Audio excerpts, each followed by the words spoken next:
Hey, it's Jason Ginty from Alt 92.3 in New Orleans. We've got a big show coming up September 23rd at Tipitina's. Alex from Alexsucks joins me right now. Their band is performing that night at Tipitina's. Alex, you ever been to New Orleans before? You know what? We actually stopped by to get some food on tour, but I was only there for maybe an hour or two. Really?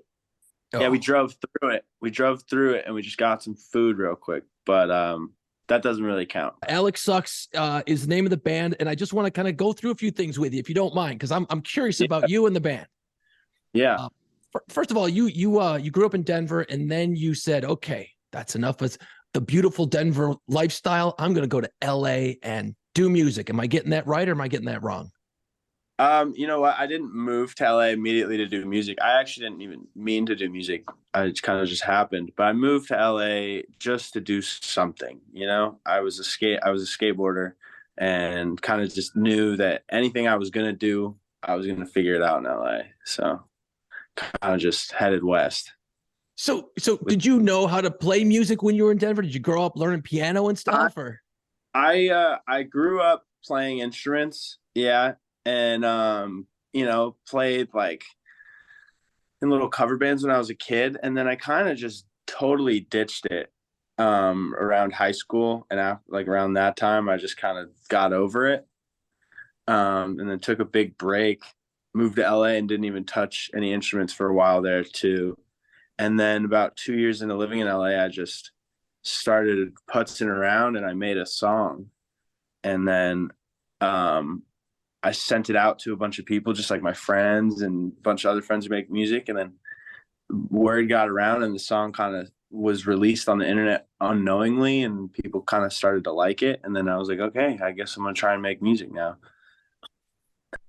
So that's how it started. And then I was like, all right, let's do it. And then I started it all together and put a few songs out that I made by myself and then just turned it into a band. And now we're here. So it's kind of That's crazy.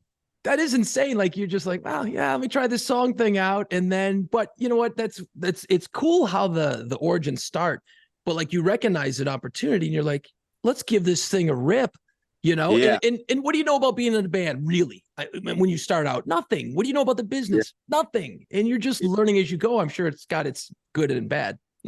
Yeah. And it's been moving really fast and it's pretty surreal. And I'm just, really thankful that, people listen to the music, people like it, and we got a good support group behind us. It's pretty amazing.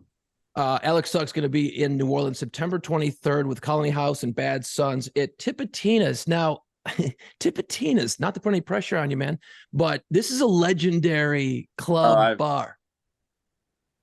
I have heard. I have heard from everybody that like people like to let us know that we are playing a legendary room. So we're definitely really excited. But in all fairness, though, you just played a while back the Roxy in LA, and that's fairly legendary in its own right. Yeah, yeah, that it's crazy. That was our first show after we dropped our album, and we sold it out the day after, and people knew all the words. It was a pretty crazy feeling for us. So you know bands that have been around for a while. You listen to like Dave Grohl, for instance, right? And he's like, yeah, that experience of being on stage and the crowd singing back what I created to me is such a crazy rush. For you to play like the Roxy, and it's kind of like you're just getting going. Are you standing on stage Yeah. just going, holy shit, what is happening right now? Is there kind of that moment as you go along? Yeah. So I would say this is probably up there in my favorite moments my whole life. But at our Roxy set, we started our set off with an unreleased song, so no one knows it. So it kind of like warmed us up, and then we went right. Our second song we went into what was our one of our biggest songs at the time, "Can We Forget?" And I ended up there's a video of it too I end up just putting the mic in the crowd for like almost the whole song, and the whole crowd sings it, and it was just it was insane. Like I didn't I just kept looking at all the band and we were looking at each other like, oh my God, this is nuts. And I was like, there's no way. Like this is absolutely insane. Like I'll never forget that moment. And that was the first time that's ever happened like that. So it was just something special. And a sold out crowd at the Roxy just singing your words back to you like that. It was great. That's awesome, dude. And then you've got a tour kicking off, and then I want to talk about the new album, The Gutter. right? Yeah. Um, so I'm doing a little homework on this thing because you got to do your homework, right? And Brendan O'Brien, if people don't know, Brendan O'Brien produced the album, and this is, you're talking Pearl Jam, Rage Against the Machine, you're talking Incubus. This guy is like one of the bigs in the industry. And, Yeah. dude, what are you doing? Do you have like a rabbit's foot in your pocket all the time or something? Like, how are you doing this? This is insane. I don't know either, man. It's kind of crazy. So my manager also manages him, and then he was like, dude, this is a far out shot, but I want you to meet him, and if he likes you, maybe he'll do a song with you. That was like the whole thing. It was like, if he meets you, I think he'll like, because Brendan doesn't like a lot of these new music guys. He's kind of, he's not like, I wouldn't say he's mean, but he's not someone who likes everybody, I'll tell you that. Sure. And real particular. And I met him, and the boys met him, and we just all became great friends. And we hang out, and I'm on my way to go see him after this. So he just ended up really liking us and liking the music, and he, you know, he's part of the band at this point, and he's a good friend and a mentor to all of us, and we're just really thankful that, you know, he wanted to be a part of this. This is really special. That's pretty insane. I mean, I'm just trying to wrap my head around it as you are. Like, I'm just a goofball on the radio, and I'm like geeking out over what's going on with your band. I'm like, this is so badass. And like, you're in the studio, and it's like, this is Brendan O'Brien. Like, is he like, there had to be some intimidation when you start going into there. Yeah. It's so funny. I was in the studio with him yesterday too, and I just posted this funny video where I'm messing with the knobs on the board, and he like hit, you know, he's like right undoing what I did. But you know, and working in the studio with him too, I will say, it's surreal. It's like, oh yeah, let's use this bass to do this, and then it's like, oh yeah, that's the guitar, or that's the bass that made this song, and you're like, oh my God, dude, why are we even touching these things? Like, should be in a museum.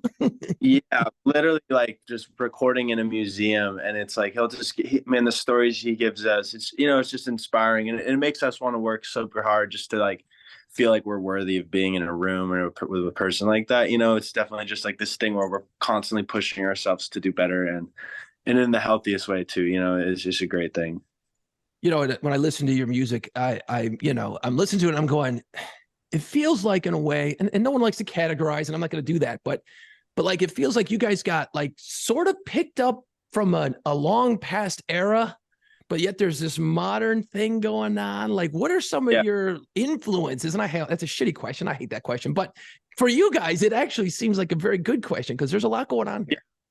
Yeah, I mean, I definitely like a lot of the early 2000s New York grunge era kind of artists, that indie grunge era from them, you know. And then also just like some classic rock stuff, but then also, you know, Garrett, the bass player in our band, is also a house DJ. So then we kind of have like disco house weird, you know, inspiration.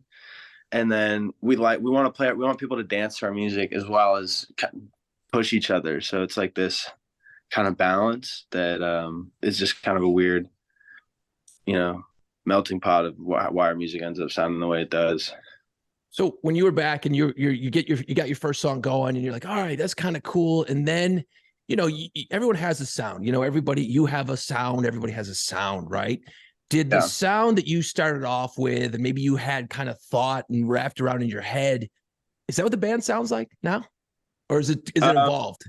It's definitely evolved, and we've found out what we like and how we like to do things, and the things that work first and the things that don't.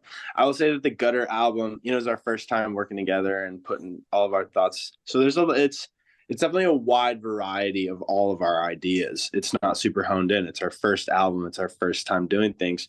So we kind of got an array of ideas, and it was really just throwing things, you know. And I think we've really refined it since then, and we're moving forward with a lot of new music that we have been nonstop working on. And I think we've kind of like honed it in a little bit more.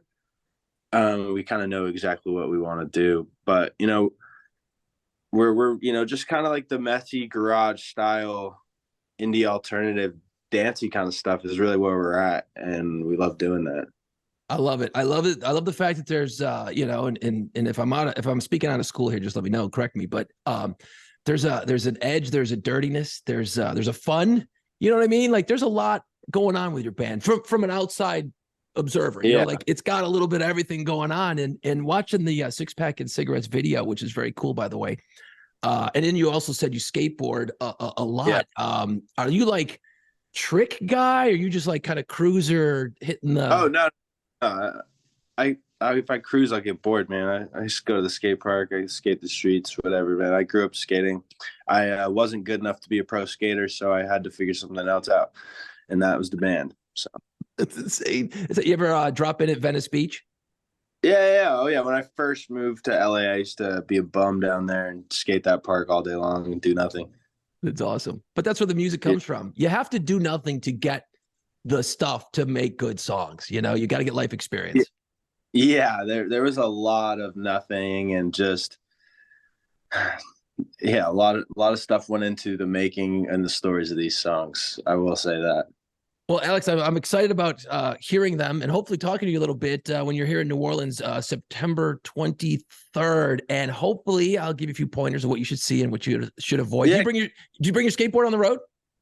You know what? We're actually we got yelled at because on tour our drummer broke his finger halfway through skating, and so we're kind of on thin ice about skating on tour right now. Yeah. So we'll see. Maybe I can sneak it in the bag, but as of right now, I don't think so. That makes sense. I get it. You know, I was just going to point out that if hypothetically you bring a skateboard, hypothetically, okay, yeah. They resurface, and I'm just thinking of like a cool like video or something idea when you're here. So it can be a work thing. They resurfaced Bourbon Street a couple of years ago, and there's areas where Bourbon Street is very smooth. Okay, so you get out there in the daytime, and you might be able to, you know, not do anything crazy. I'm gonna sneak mine in there for sure. You can show some spots. We'll get out. I'm just thinking video for later or something, maybe some road diary thing. You know, I don't know if you've seen it all, but we have lots of stupid videos that we do. It's great. And they're fun, you know. That's awesome. Well, Alex, I'm excited about seeing you guys September 23rd. Tipitina's here in New Orleans. Good luck with the album. Good luck with the tour. And man, I can't wait to see you when you're here in a couple of weeks.